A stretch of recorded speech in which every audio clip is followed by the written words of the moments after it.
dengan dosen pengampu saya yaitu Bapak Joni Tesmanto S. MM. Di sini saya ingin menjelaskan tentang pengertian dan definisi dari ilmu ekonomi. Ilmu ekonomi mempelajari segala aktivitas manusia dalam memanfaatkan sumber daya yang terbatas untuk memenuhi kebutuhan manusia yang tidak terbatas agar tercapai kemakmuran. Menurut Albert L. Meyers, ia berpendapat bahwa ilmu pengetahuan ekonomi adalah ilmu pengetahuan yang mempersoalkan kebutuhan dan pemuasan kebutuhan manusia. Selanjutnya yaitu metodologi ilmu ekonomi dibagi menjadi dua, ada deduktif dan induktif. Yang pertama, deduktif adalah pengambilan kesimpulan untuk hal khusus dari fenomena yang berlaku umum.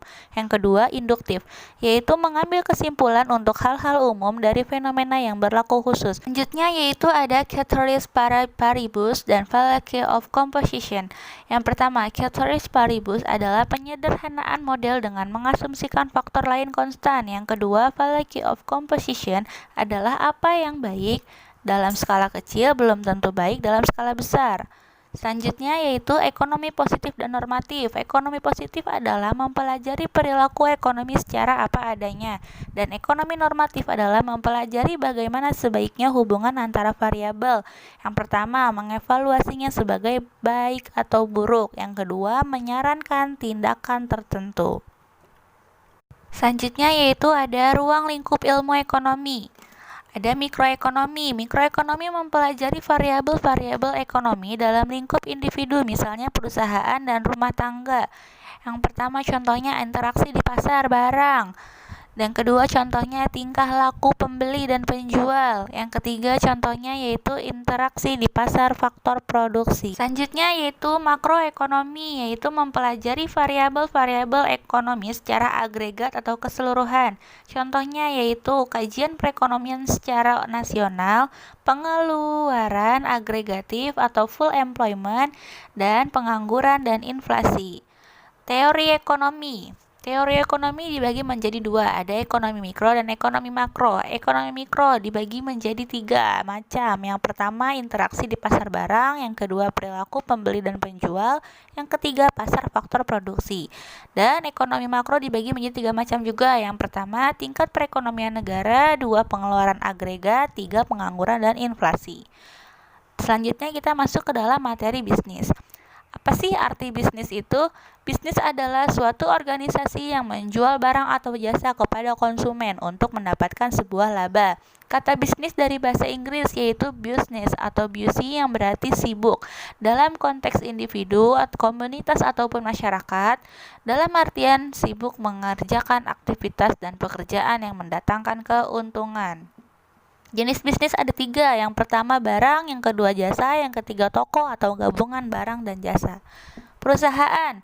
Perusahaan adalah suatu unit kegiatan produksi yang mengolah sumber-sumber ekonomi untuk menyediakan barang dan jasa bagi masyarakat, mendistribusikannya, serta melakukan upaya-upaya lain dengan tujuan untuk memperoleh keuntungan dan memuaskan kebutuhan masyarakat. Selanjutnya, saya ingin menjelaskan tentang pengertian industri dan bisnis. Industri adalah perkumpulan perusahaan yang memproduksi barang yang sama untuk pasar yang sama, sedangkan perusahaan adalah mengolah material atau proses produksinya yang sama dengan yang lainnya. Dan sedangkan bisnis adalah kegiatan yang membantu usaha-usaha pemenuhan kebutuhan masyarakat oleh perusahaan atau usaha yang melayani kebutuhan masyarakat, baik yang bermotif keuntungan atau tidak. Selanjutnya yaitu unsur-unsur ekonomi dibagi menjadi 6. Yang pertama, tanah dan sumber daya alam. Yang kedua, tenaga kerja. Yang ketiga, modal. Yang keempat, skill atau kewirausahaan. Yang kelima, informasi. Dan yang keenam, networking.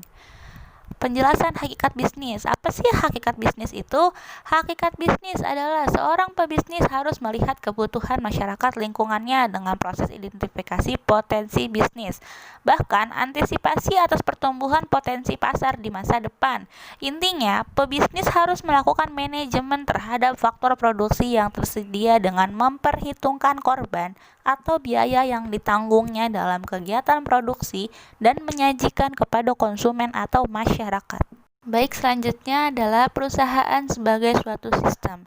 Sistem adalah kesatuan atau unit yang terdiri dari sub-sub-unit yang saling bekerja sama atau saling mempengaruhi secara langsung ataupun tidak langsung dalam mencapai tujuan tertentu. Tempat kedudukan dan letak perusahaan. Tempat kedudukan perusahaan terletak pada kantor pusat perusahaan tersebut. Tempat kedudukan perusahaan pada umumnya dipengaruhi faktor kelancaran hubungan dengan lembaga-lembaga lain seperti lembaga pemerintah, lembaga keuangan, pelanggan, dan sebagainya. Selanjutnya yaitu penjelasan tentang letak perusahaan. Letak perusahaan adalah tempat perusahaan melakukan kegiatan fisik atau pabrik. Letak perusahaan dipengaruhi faktor ekonomi dan merupakan salah satu faktor penting yang menunjang efisiensi perusahaan, terutama dalam kaitannya dengan biaya. Letak perusahaan dipengaruhi oleh faktor-faktor dari ekonomi. Yang pertama, kedekatan bahan mentah dan ketersediaan bahan mentah. Yang kedua, ketersediaan tenaga air. Yang ketiga, ketersediaan tenaga kerja. Yang keempat, ketersediaan modal. Yang kelima, kemudahan transportasi. Serta yang keenam, kedekatan pasar dan kesesuaian iklim. Selanjutnya yaitu perusahaan dan lembaga sosial. Tujuan pendirian perusahaan dapat dibedakan menjadi tujuan ekonomis dan tujuan sosial. Tujuan ekonomis adalah mencari keuntungan atau profit. Yang ketiga, tujuan sosial adalah memperhatikan keinginan investor, karyawan, penyediaan faktor-faktor produksi, dan masyarakat luas. Lingkungan perusahaan. Ada lingkungan umum dan lingkungan khusus. Lingkungan umum terbagi menjadi 8. Yang pertama politik, yang kedua hukum, yang ketiga sosial, yang keempat perekonomian, yang kelima kebudayaan, yang keenam pendidikan, yang ketujuh teknologi, dan yang kedelapan demografi. Selanjutnya lingkungan khusus dibagi menjadi 3. Yang pertama ada supplier, yang kedua konsumen, dan yang ketiga pesaing. Pertanggungjawaban perusahaan kepada yang pertama investor, yang kedua tenaga kerja, yang ketiga konsumen, yang keempat perantara, yang kelima pemerintah, yang keenam penyedia, yang ketujuh pesaing, dan yang kedelapan lembaga penelitian, serta yang kesembilan lingkungan. Manajemen perusahaan. Ada definisi manajemen, yaitu sebagai suatu proses dan sebagai suatu seni. Selanjutnya yaitu fungsi dari manajemen. Yang pertama ada planning atau perencanaan, yang kedua organizing atau pengorganisasian, yang ketiga actuating atau pengeksekusian, dan yang keempat controlling atau pengendalian. Planning atau perencanaan merupakan suatu proses pemilihan kegiatan atau sekumpulan kegiatan dan keputusan selanjutnya mengenai apa yang harus dilakukan, kapan, bagaimana, dan oleh siapa suatu kegiatan tersebut dilakukan. Selanjutnya yaitu ada 4 tahap perencanaan. Yang pertama menetapkan tujuan atas rangkaian tujuan, yang kedua merumuskan keadaan saat ini, yang ketiga mengidentifikasi segala kemudahan dan hambatan, yang keempat mengembangkan rencana atau rangkaian kegiatan untuk pencapaian tujuan.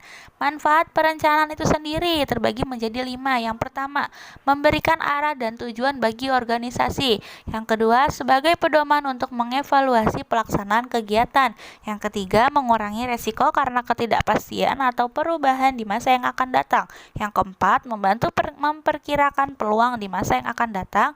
Dan yang kelima, efisiensi biaya. Selanjutnya yaitu ada pengertian dari organizing atau pengorganisasian. Merupakan suatu proses menciptakan hubungan antara berbagi fungsi, personalia, dan faktor-faktor fisik agar semua pekerjaan yang dilakukan dapat bermanfaat serta terarah pada tujuan. Dan selanjutnya ada penjelasan actuating atau pengeksekusian atau pengarahan. Adalah tindakan untuk mengusahakan agar semua anggota organisasi melakukan kegiatan yang sudah ditentukan ke arah tercapainya tujuan.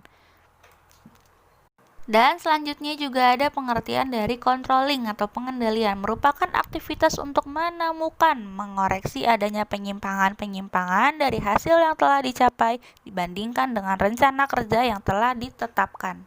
Selanjutnya yaitu manajer.